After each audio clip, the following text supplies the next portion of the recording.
వక్రతుండ మహాకాయ సూర్యకోటి సమప్రభా నిర్విఘ్నం కురు మే దేవా సర్వకార్యేషు సర్వదా.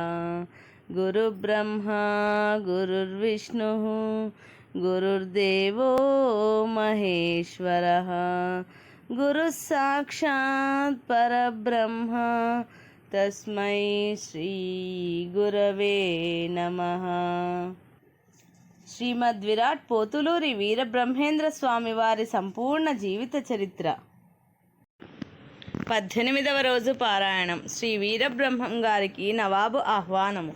అంతటా హైదరాబాద్ నవాబు తనకు చేరిన వార్తలలోని సత్యాసత్యములను నిర్ధారించుకోవడానికి భటులను పంపి షట్శాస్త్ర పారంగతుడైన విశ్వబ్రాహ్మణుణ్ణి తన సముఖానికి రప్పించుకొని అతని ద్వారా స్వామివారి మహిమాన్విత శక్తులను గురించి, వారు అందిస్తున్న బోధామృతులను గురించి సంపూర్ణంగా తెలుసుకున్నాడు. అంతటా నవాబు తాను విన్న దానిని నిర్ధారించుకోవడానికి శ్రీ స్వామివారిని స్వయంగా రప్పించి వారి మహిమలను స్వయంగా తిలకించవలనని కాంక్ష కలిగి తన సేవకులను పిలిచి, ఓరి, మీరు తక్షణమే ఒక మేనాను పట్టించుకొని శ్రీ వీరబ్రహ్మేంద్ర స్వాముల వారి వద్దకు వెళ్ళండి. వారిని దర్శించి వారి మహత్తులను తిలకించవలనని మేము ఆశపడుతున్నామని చెప్పి శ్రీ స్వాముల వారిని ఆ మేనాయందే ఆసీనులు గావించి తక్షణమే మా సముఖానికి తోడ్కొని రండి అని సేవకులను ఆజ్ఞాపించాడు నవాబు.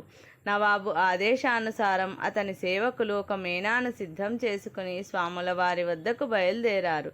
ఆ సమయంలో శ్రీ స్వామివారు తమ పీఠం చెంత పద్మాసనము ధరించి తన చెంతనున్న భక్తులకు శిష్యులకు జ్ఞానబోధ చేయసాగారు. అట్టి సమయంలో నవాబు సేవకులు మేనాతో అచ్చటికి అరుదించారు. భక్తులు శిష్యులు నవాబు సేవకులను చూసి ఏమి జరగనున్నదోనని లోపలే చింతించసాగారు.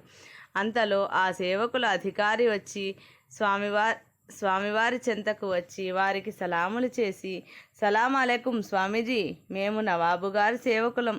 మా నవాబ్ సాహెబ్ గారు మిమ్మల్ని సగౌరవంగా మా దేవుడికి తీసుకురమ్మని పంపించారు. తమకు తమ శిష్య బృందానికి మా నవాబు తరపున స్వాగతం పలుకుతున్నాం. ఆయియే స్వామీజీ అని చెప్పాడు. స్వామివారు చిరునవ్వుతో తన తల పంకించి, అట్లే వచ్చదముగాక. మేము అనుష్ఠానములను ముగించుకొని భోజనము చేసి కొంచెం విశ్రాంతి తీసుకున్న మీదట మీతో వస్తాము. అంతవరకు మీరును మా ప్రసాదాన్ని భుజించి ఇచ్చటనే విశ్రమించండి అని తెలిపి లేచి భోజనాధికముల నిమిత్తం గృహాంతర్భాగంలోనికి నిష్క్రమించారు. హైదరాబాద్ నవాబు గురించి స్థానికులకు బాగా తెలుసు. నవాబు తాను ముస్లిం అయినప్పటికీ ఇతర మతస్థులను సమగౌరవమిచ్చి ఆదరించే తత్వం గలవాడు. ఆయన స్వామివారి కోసం మేనాను పంపించాడంటే ఆయనకి స్వామివారి మీద గురి భక్తి గౌరవాలు పరిపూర్ణంగా ఏర్పడి ఉంటాయని అక్కడ చేరిన స్థానిక భక్తులు భావించారు. స్వామివారు మధ్యాహ్నిక స్నాన విధులు పూర్తి చేసుకున్న అనంతరం మహానివేదనమును గావించి సహపంక్తి భోజనము చేయించారు. అనంతరం స్వామివారు కొంతసేపు విశ్రమించిన తరువాత లేచి స్నానపానాదులు ముగించుకుని నవాబు పంపిన మేనాను అధిష్ఠించి సిద్ధయ్య తదితర శిష్య బృందం వెంట నడువగా నవాబు వద్దకు బయలుదేరారు. బోయిలు మేనాను మోస్తుండగా దారి పొడుగునా శ్రీవారి నామాన్ని కీర్తిస్తూ జయజయధ్వనులు ప్రతిధ్వనిస్తుండగా ఊరేగింపుగా సాగిన స్వామివారు నవాబు దేవుడి వద్దకు చేరుకున్నారు. అంతలో మేనా వెంట వస్తున్న సైనికుల అధికారి వడివడిగా దేవుడిలోకి పరిగెత్తుకు వెళ్ళి దర్బారు హాల్లో సింహాసనాధీశుడై ఉన్న నవాబుకి వంగి వంగి సలాములు చేశాడు. సలాం నవాబ్ సాహెబ్, స్వామీజీ వచ్చి ఉన్నారు. దేవుడి బయట వారు తమ రాకకై నిరీక్షిస్తున్నారు అని చెప్పాడు. స్వామివారు వచ్చారన్న మాట వినగానే నవాబు సింహాసనంపై నుంచి లేచి పెద్ద పెద్ద అంగలు వేసుకుంటూ గబగబా దేవుడి బయటకు వచ్చి స్వామివారిని చూస్తూనే వంగి వంగి సలాములు చేశాడు. సలాం స్వామీజీ, సలాం. మా ఆహ్వానాన్ని మన్నించి మా దేవుడికి వచ్చిన మీకు మా హృదయపూర్వక సలాములు. స్వామీజీ, తమ పాదస్పర్శతో మా దేవుడిని పావనం చేయండి. అందరు ఆయియే స్వామీజీ, ఆయియే అని సాదరంగా ఆహ్వానించాడు నవాబు. స్వామివారు చిరునవ్వుతో అభయహస్తం ఇచ్చి నవాబుని ఆశీర్వదించి అతడి ఆహ్వానాన్ని మన్నించి అతడి వెంట దేవిడీలోకి ప్రవేశించారు. సేవకులు దారి పొడుగునా తివాచీలు పరిచి సుగంధ పుష్పాలు చల్లుతుంటే స్వామివారు తమ పాదస్పర్శతో ఆ పుష్పాలను పావనం చేస్తూ దేవిడి అంతర్భాగంలోని సభామందిరంలోకి ప్రవేశించారు. మరుక్షణం సభాసదులంతా తమ తమ ఆసనములపై నుండి లేచి నిలబడి ముకుళిత హస్తాలతో నమస్కరిస్తూ సగౌరవంగా ఘనంగా శ్రీ స్వామివారికి ఆహ్వానం పలికారు. అంతటా నవాబు ఒక సముచిత ఆసనాన్ని స్వామివారికి చూపించి, స్వామి, ఈ ఆసనాన్ని అలంకరించండి, బైఠియే సాహెబ్ బైఠియే అని అర్థించాడు. స్వామివారు చిరునవ్వుతో ఆ ఆసనాన్ని అలంకరించి అభయ హస్తాన్ని పైకెత్తి సభాసదులందరినీ ఒకసారి ఆశీర్వదించారు. అంతటా నవాబు స్వామివారికి ఎదురుగా నిల్చుని, స్వామి, తమ వంటి మహనీయుల రాకచేత మా వంశమంతా పావనమైంది. తమరు అసాధారణ మహిమాన్వితులని విన్నాం.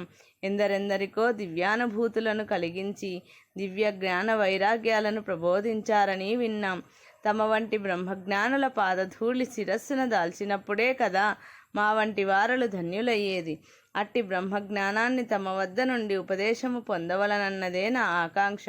కనుక బ్రహ్మజ్ఞానాన్ని నాకు ప్రసాదించమని సవినయంగా ప్రార్థిస్తున్నాను అని అర్థించాడు నవాబు. బ్రహ్మంగారు మందహాసం చేసి, నాయన, ఈ సృష్టి సమస్తము బ్రహ్మస్వరూపమే, కానీ వేరుతరము కాదని భావించినప్పుడే జీవుడు ఈ సమస్త సృష్టిలోనివాడు అయినందున అట్టి జీవుడు కూడా బ్రహ్మమే అవుతున్నాడు. అదెలాగంటే, అమృతాన్ని త్రాగిన పిమ్మట త్రాగినవాడు అమృతమయుడు అవుతాడే గాని మామూలు వాడు కాజాలడు. అట్లే ఈ సృష్టి సమస్తము బ్రహ్మమని తలంచేవారు బ్రహ్మస్వరూపులు కాగలరు. అట్లే బ్రహ్మజ్ఞానము లేనివారు బ్రహ్మస్వరూపులు కాలేరు. ఇట్టి సర్వ సమానత్వ భావము కలిగిన వాడివి కాబట్టే నీవు ఈ రాజ్యాన్ని పరిపాలిస్తున్నావు అని చెప్పారు. అంతటా నవాబు మరొకసారి సలాములు చేసి, స్వామి, నా మనస్సును ఒక కోరిక కలదు, దానిని తీర్చి నాకు సంతోషాన్ని కలిగించండి అని ప్రార్థించాడు. స్వామివారు మరలా మందహాసము చేసి, నాయన, నీ కోరిక ఏమిటో ఈ జన సమక్షంలో బయట పెట్టవలసిన అవసరం లేదు. ఎందుకంటే నీ కోరిక ఏమిటో నీవు చెప్పకుండానే మేము గ్రహించాము. మా బ్రహ్మస్వరూప తత్వాన్ని నీవు దర్శించదలంచావు. మంచిది.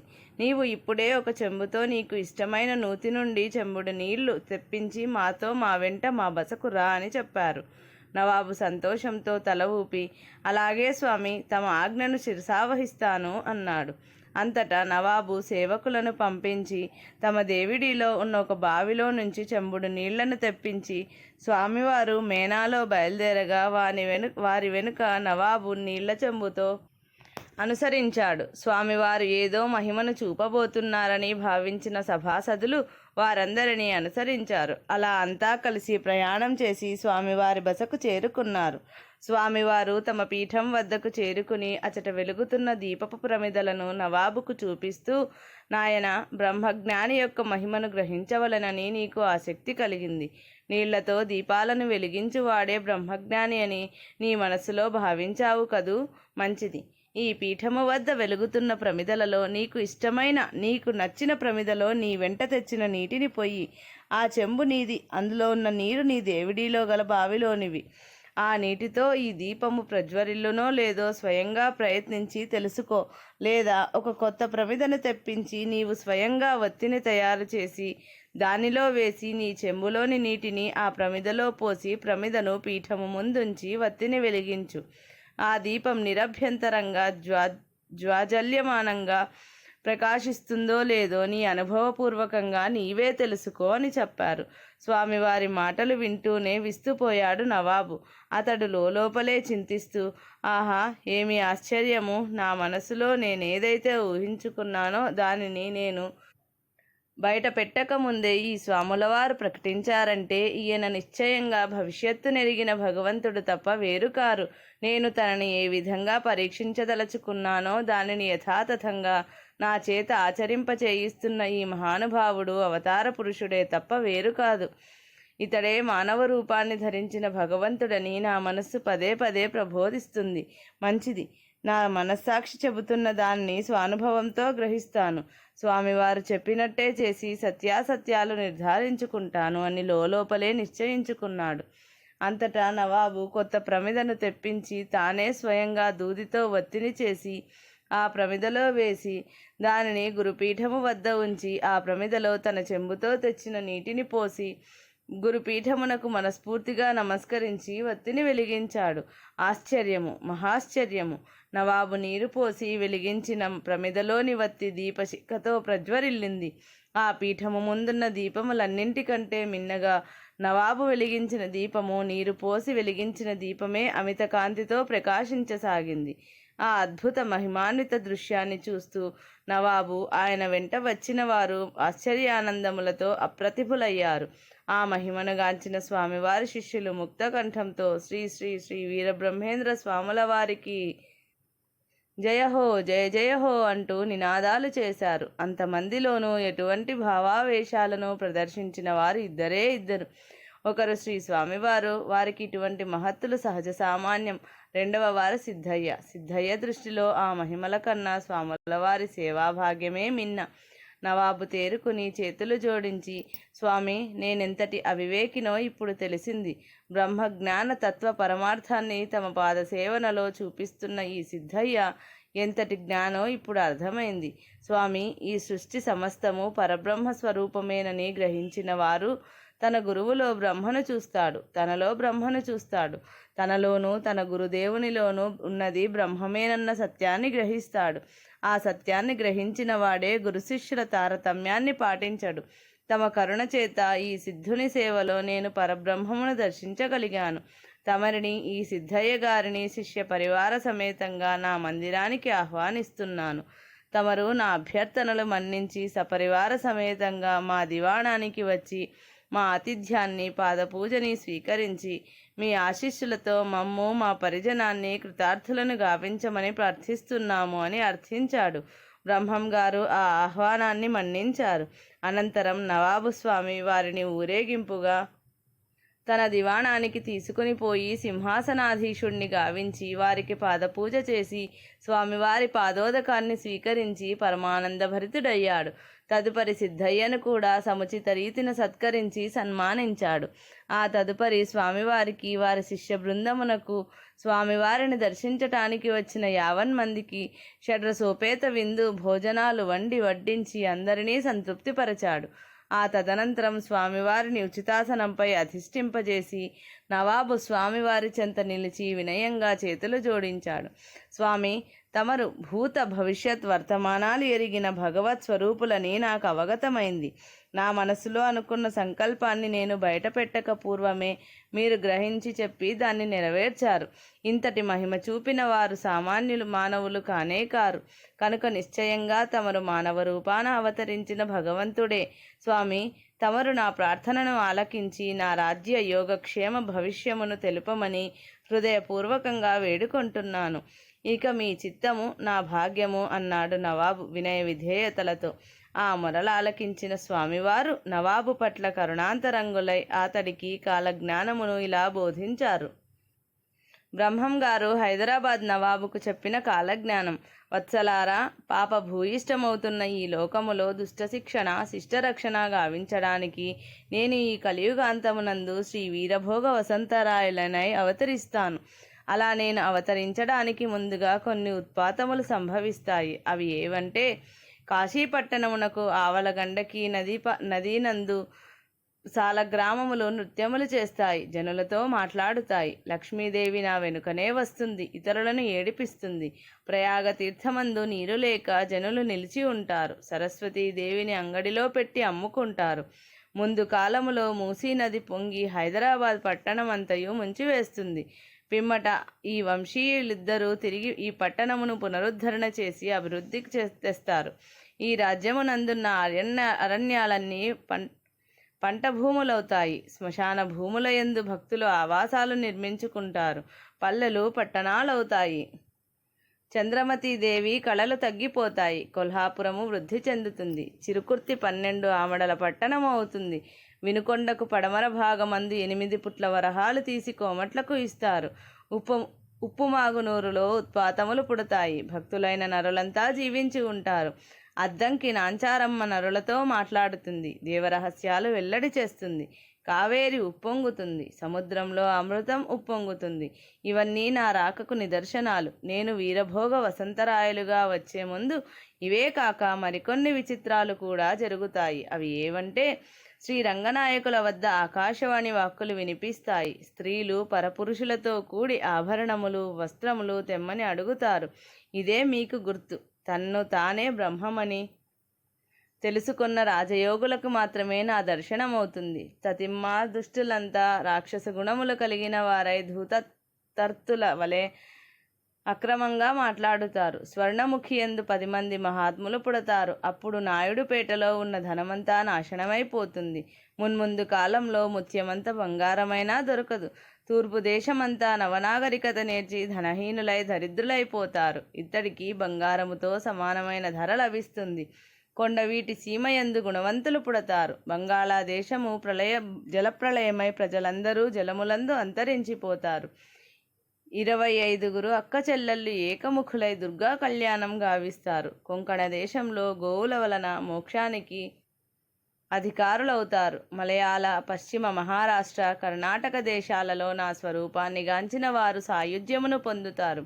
కులగోత్రాలు వదిలి వివాహాలు చేసుకుంటారు. జాతి భేద వర్ణాశ్రమాలను విస్మరిస్తారు. ఇలా అనేక విపరీతములు నేను వీరభోగ వసంతరాయలుగా రావడానికి ముందు జరుగుతాయి. కావున ఈ సత్యాన్ని గ్రహించి నీవు సదా నన్నే మనస్సునందు స్మరింపుము. నీ జీవిత పర్యంతము నీకు సుఖ సంతోషములు లభిస్తాయి. నీ వంశము వారు కూడా సుఖ సంతోషాలతో వర్ధిల్లుతారు అని చెప్పి హైదరాబాద్ నవాబుకు కాలజ్ఞానమును బోధించారు వీరబ్రహ్మం గారు.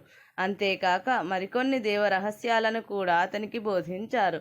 అనంతరం నవాబు శ్రీ వీరబ్రహ్మేంద్ర స్వాముల వారిని, సిద్ధయ్యని ధన కనక వస్తు వాహనాదులతో సత్కరించి శ్రీ స్వాముల వారి కృపానుగ్రహాలకు పాత్రుడయ్యాడు. అంతటా బ్రహ్మం గారు నవాబును ఆశీర్వదించి తమ బసకు చేరుకున్నారు. అప్పుడు షట్శాస్త్ర పారంగతుడైన విశ్వబ్రాహ్మణ పండితుడు కూడా శ్రీ స్వామివారిని, సిద్ధయ్యను ప్రేమాభిమానములతో సత్కరించి గౌరవించి శ్రీ స్వామి అభిమానమునకు పాత్రుడయ్యాడు. అంతటా స్వాముల వారు ఆ పండితునితో, నాయనా, రేపు ఉదయాన్నే మేము తిరుగు ప్రయాణం అవుతున్నాము అని తెలిపారు. ఆ మరుసటి వేకువజామునే వీరబ్రహ్మం గారు శిష్య బృందంతో సహా హైదరాబాద్ నుండి బయలుదేరి అంతకుముందు తాము వచ్చిన మార్గంలో బస చేసిన గ్రామములను కాక మిగిలిన నూతన గ్రామాలలో బస చేస్తూ ఆ గ్రామస్తులకు జ్ఞానబోధ చేస్తూ బెజవాడకు చేరుకున్నారు.